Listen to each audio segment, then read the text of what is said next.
Hello everybody and welcome to Linear Algebra Online. So the plan for today is to really just do a few examples of some of the kind of harder conceptual problems and some proofs. And one of the reasons I do this is because proofs like this one, the proof might not always be necessarily the most important part of the whole thing, but making you stop and think about what the theorem is saying is actually what's important. So this is saying that if you have row vectors, so basically you make a matrix, so you have m of these, and it's in Rn. So you could make a m by n matrix where you just stick the rows in the matrix like this. And I'm actually going to show you like a numeric example for this one to kind of help your brain see what's going on here. But if you do that, then it says that V1 through Vm here are linearly dependent if and only if the rank of A is less than m, okay? And really what I want you to think about is, and this is honestly the most important part here, these vectors are going to be dependent basically if you get a zero row in your RREF form. And this is something that we actually saw like last time. If you go back and look at that video, there's an example where we get the RREF form and it has a zero row. And basically what this theorem says is if you do this, these vectors here are dependent, then you should be able to get a zero row somewhere. And that this statement being dependent is basically equivalent. It's an if and only if with the rank of A being less than m. So the rank is, again, that the number of non-zero rows once it's been reduced. And so let me show you the idea of this. So let's just take a matrix. I just made this example of 1, 0, 1, 2, and then negative 1, 0, 1, 1. And then I'm going to do 0, 0, 2, 3. And if you look at that last row, basically if this was V1 and this was V2, this is V1 plus V2. So, V1 being this row vector, just like this theorem says up here. And then V2 being this row vector. And then if you add them, you get 0 here, add these, you get 0 here, 1 plus 1 is 2, 2 plus 1 is 3. So this row is V1 plus V2. So, this might seem kind of weird, but if I do row 3 minus row 1, I would get 1, 0, 1, 2, negative 1, 0, 1, 1, and then negative 1, 0, 1, 1. Then if I do row 3 minus row 2, right, I will get 1, 0, 1, 2, and then negative 1, 0, 1, 1, 0, 0, 0, 0. Okay? Basically, if I have that you have linearly dependent vectors, then so V1 plus V2, this row vector is dependent on these other ones. It can be built out of a linear combination of them. Then I should actually always be able to create a zero row by doing some sort of taking whatever row that linearly dependent one is in and doing some sort of elementary row operations. Specifically the row it's in minus some scalar of the rows above it. If this had been 2v1 plus v2, if I had done minus 2 row 1 and then minus row 2, I actually could have zeroed it out, right? I basically just need to undo whatever this is. So in this case, it was just minus each one. Then I go back to a zero row. So if I was going to prove this theorem, okay, the forward direction, I'm going to assume V1 through Vm are linearly dependent. So by definition, I have that V, I'm going to just say Vm, it's just going to pick the last one, just like I kind of did here. And it's totally general still, you could do the same argument for an arbitrary V1 or V sub k or whatever, but I'm just picking Vm. The argument works the same way. So basically I can write this in terms of these other vectors. And I'm just going to now have C m minus 1 and like V m minus 1. Okay, so Vm can just be written in terms of the other. Then if I have that, elementary like row operations such as Rm minus C1 R1, Rm minus C2 R2, like so on and so on, all the way up through Rm minus Cm minus 1, Rm minus 1, applied to like the matrix A, will always create a zero row. In specifically row M. So the rank of the matrix A is definitely less than M. Just saying that basically if you have a dependent vector in some like bottom row or something like this, then you can always just unpack that row, get it down to a zero row, no matter what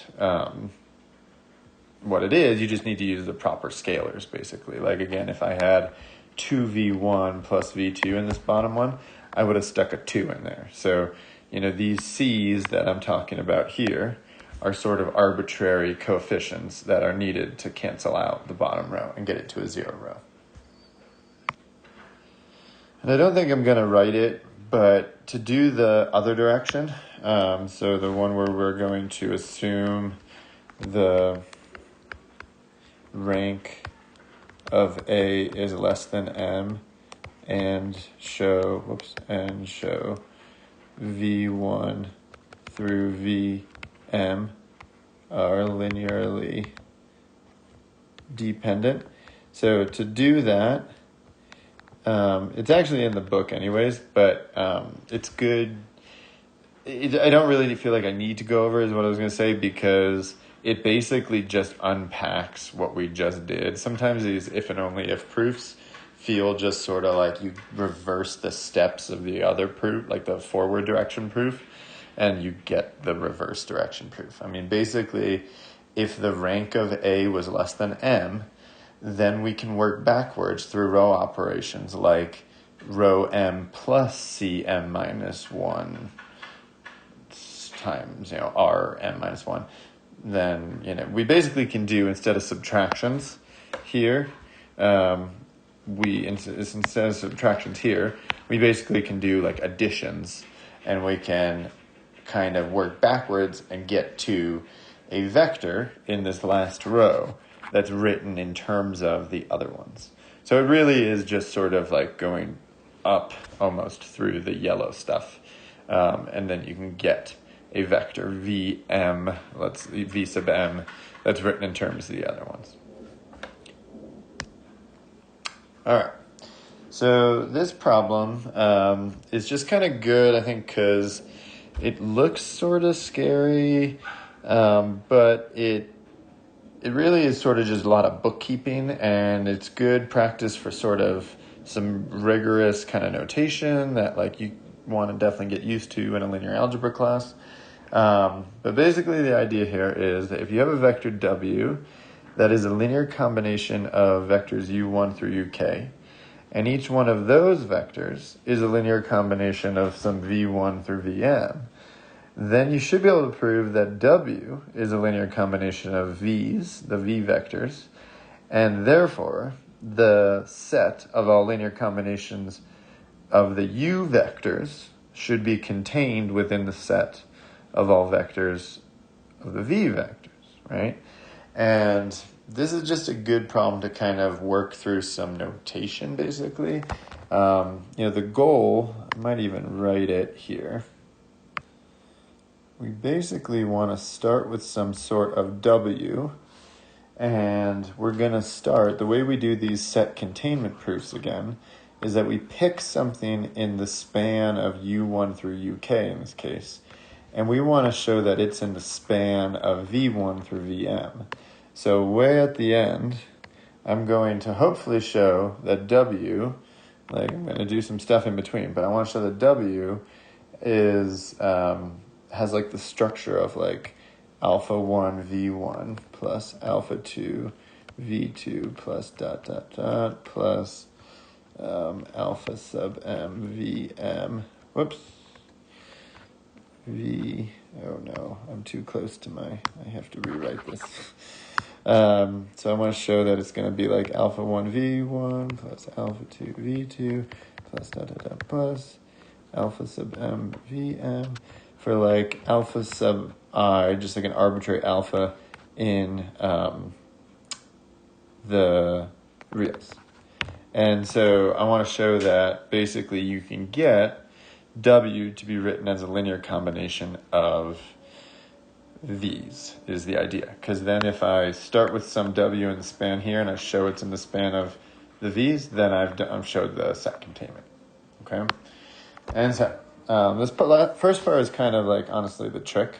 And it's easiest for me to write it down, and I'll explain why I'm doing this here in a second.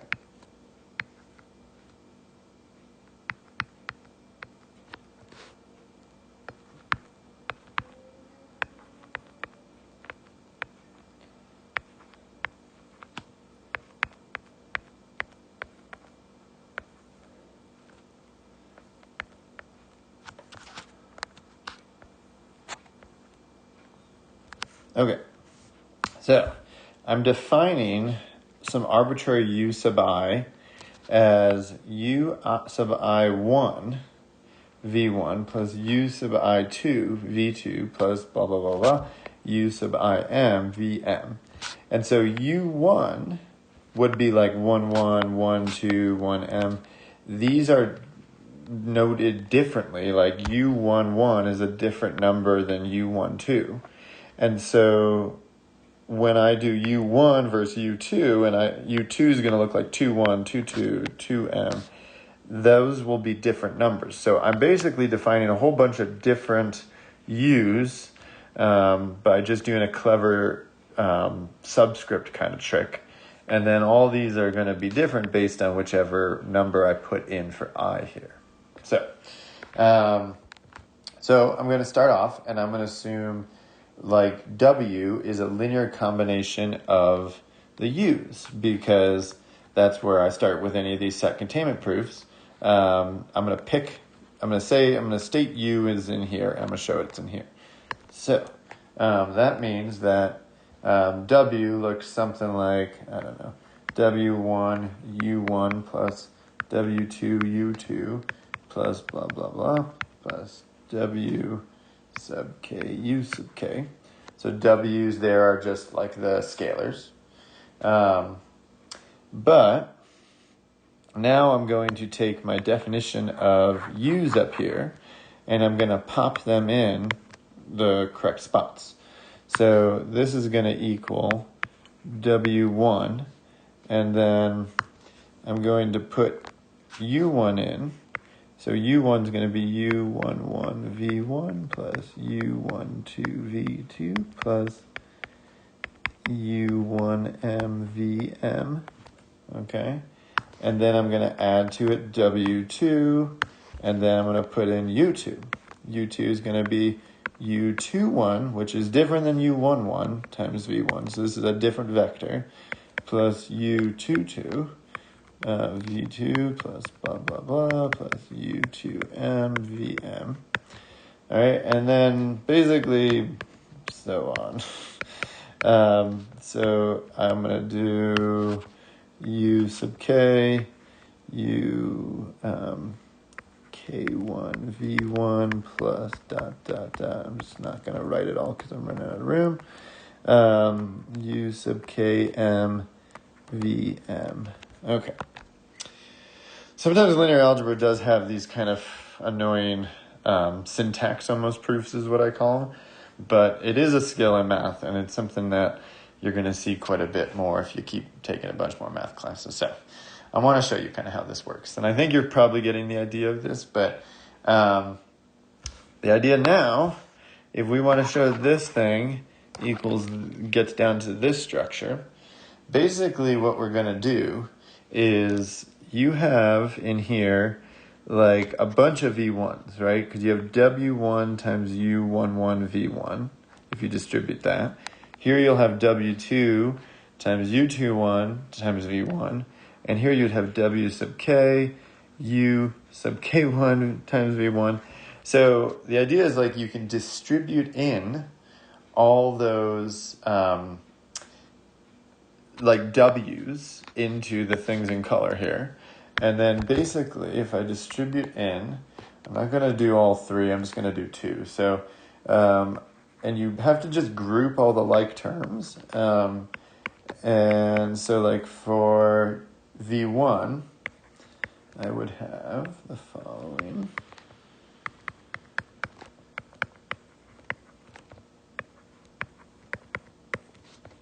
So all of those would be the coefficients for V1, right? Like these right here are those, these two right here, and there would be a bunch more because of the dot, dot, dot. And then the last one would be, right here and here. So then I'm going to go plus dot, dot, dot, and then I'm going to do like VM. So W1, U1M plus W2, U2M plus blah, blah, blah, plus WK, UKM, and then all of that's times VM. I just realized this kind of looks funny. I want a UK1 there. So, if you look at just distributing these last terms, W1, U1M right there with VM. And then this term would give you W2, U2M, and so on and so on, so on, so on, WK, UKM, blah, blah. Okay, so now the goal was to basically show that this thing has the structure of that. And so we're just going to add a little line and just say we're going to let W1 U11 plus W2 U21 plus blah, blah, blah, plus WK1 equal alpha 1, and W1 U1M plus W2 U2M plus blah, blah, blah, plus WK UKM equals alpha sub M. So we have this thing, right? And so finally we have it in a structure that like basically says that any W that starts as a linear combination of U's ends up as a linear combination of V's. And that would prove the statement up here, this set containment. And it's really just built out of a clever choice of this. But conceptually, I hope it makes sense. And again, that's the big part of like challenging problems like this. This is a tough skill to get good at like notation like this. But the idea, I hope, makes sense. You have W as built out of some vectors that are built out of other vectors. So it totally makes sense that your W should be in the span of those other vector V's here, right? So that's the idea, but this is actually like basically the rigorous proof. I mean, I might add a few little words here and there to clean it up, but that's the idea. All right. So these kind of proving things are linearly independent or dependent problems are a big one in linear algebra, and probably one of the ones that I can almost guarantee you is going to be on like a final down the road. But if I wanted to show that U, V, and W are linearly independent, so the question here is, if you have these vectors that are linearly independent, will their sums be linearly independent? And really the best way to do this is to just try using like a matrix argument to do this. So let's let we're going to say, like, we'll use C's here. So if you have C1 times U plus V plus C2 times V plus W plus C3 times U plus W, the question is, if those U's, V's, and W's are linearly independent, will this statement work out to be 0 with only the trivial solution?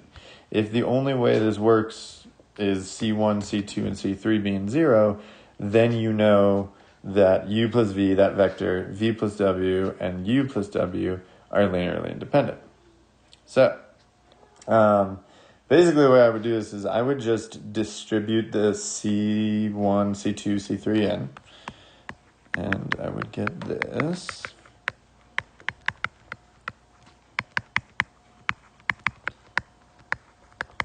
Then I'm just going to basically group like terms and factor out the U, V, and W. So like, for the U, I've got a C1 plus C3. Then for the V's, I've got a C1, C2. And then for the W's, I got a C2 and a C3 here. So I could basically have C1 plus C3 times U. Then I could have C1 plus C2 times V. Then I could have C2 plus C3 times W. And we just want to know if that can equal the 0 vector, or like how, more importantly, like how it's going to equal the 0 vector. So is it going to do it with C1, C2, C3 being non-trivial? Because then if that's the case, then they're not going to be independent, right? They'd be dependent. So basically it's saying that we want, so we got C1 plus C3 needs to be 0, C1 plus C2 needs to be 0, and C2 plus C3 needs to be 0, because U, V, and W are linearly independent. I should probably write that. Because U, V, and W are linearly independent. So, if that's the case, then I could make a matrix, right, where I have like 1C1 plus no C2 plus 1C3 equaling 0. I know that 1C1 plus 1C2 plus no C3 equals 0. And then no C1 plus 1C2 plus 1C3 equals 0. That's just based on these facts that I know, again, coming out of the fact that each one of those is linearly independent. Then, if you just RREF this thing, the only way for this to happen, so you have 0, 1, 0, 0, 0, 0, 1, 0. If you RREF that thing, it basically says that the way that happens, this line says C1 needs to be 0. This line says C2 needs to be 0. And this one, C3 needs to be 0.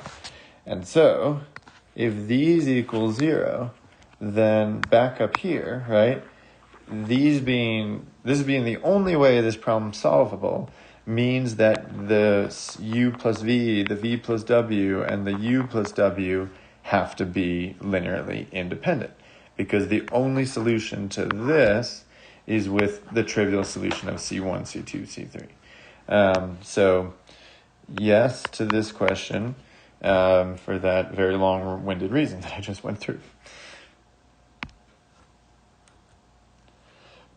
So similar, but a little different. So if you have U, V, and W being linearly independent, will U minus V, V minus W, and U minus W also be linearly independent?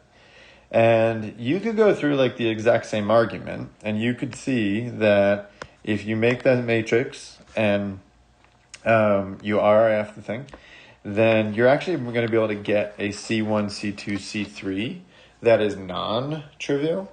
So this is the trivial solution. And if it's non-trivial, that means it's dependent. But this one you might also just be able to see. If you do U minus V, and then you add to it V minus W, that equals, right, because these guys will cancel, you'll get the u minus w. So, if I call this v1, v2, v3, what basically I just did is I showed that v1 plus v2 equals v3. So clearly, v1, the set, v1, v2, v3 are not linearly independent because I was able to write one vector, v3, in terms of the other one. But it's actually good practice to go through this, do the same thing, start with C1 times it'll be it'll be u minus v, and then C2, and then v minus w, and then C3, u minus w. Go through this, do the distribution out, combine the like terms, and then you'll get these coefficients for u, v, and w. Those things need to be 0 because the u, v, and w are linearly independent. Then if you RRF it, you'll see that the C1, 2s, and 3s actually had a non-trivial solution. Whoops. But this one, again, if you want to show something that's not linearly independent, so linearly dependent, you can just show what way you can do, what combo you can do to get the vectors in question like this.